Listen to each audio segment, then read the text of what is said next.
Easter, it isn't just an isolated event.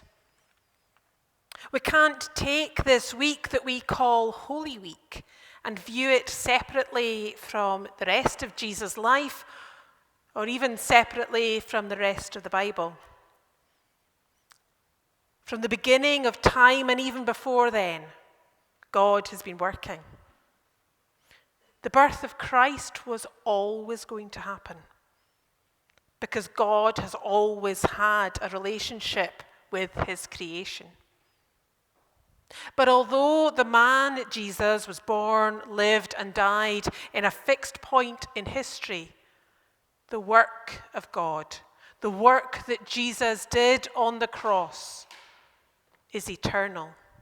There is no beginning, there is no middle, and there is no end. And we are a part of that story. We are part of the call which Jesus extended to Peter, to Matthew, to Mary, and all the others. Follow me. When Jesus asked the man at the pool, "Do you want to be healed?" He's asking us that question today. Are you happy where you are?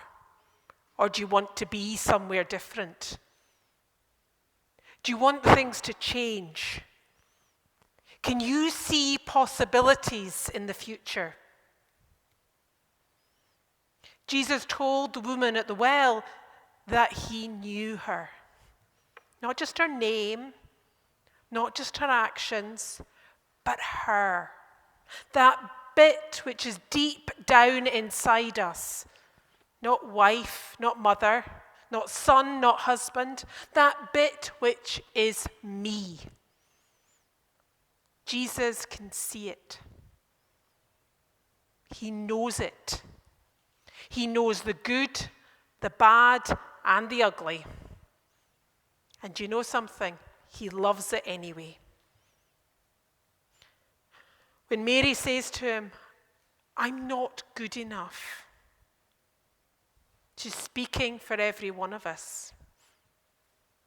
And when Jesus tells her that she's right, he's speaking to us too. Because there is nothing that we can ever do that will make us right before God.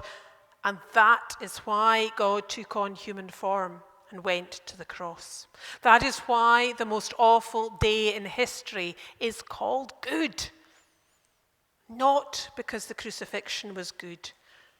Not because that demonstration of humanity's ability to cause maximum suffering and cruelty could ever be thought of as good. It was good because Jesus chose to be there. He chose to purchase our salvation at the cross.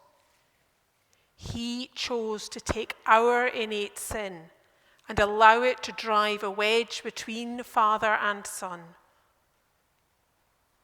And that was what broke him.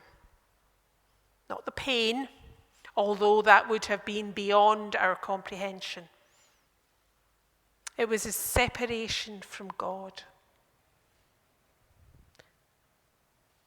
It was a good day because it was the ultimate expression of God's love for humanity.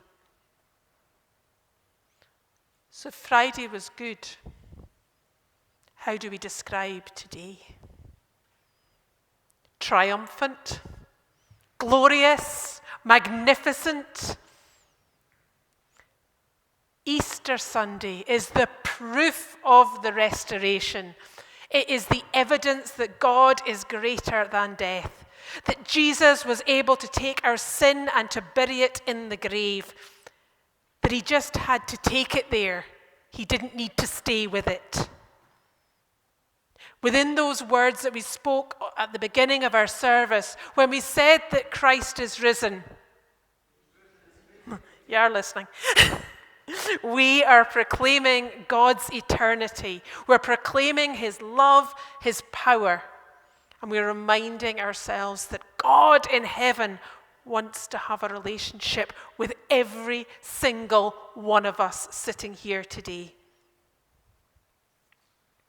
And you know something? That is as true today as it was the very first Easter, and it will be as true at the end of time as it was at the beginning.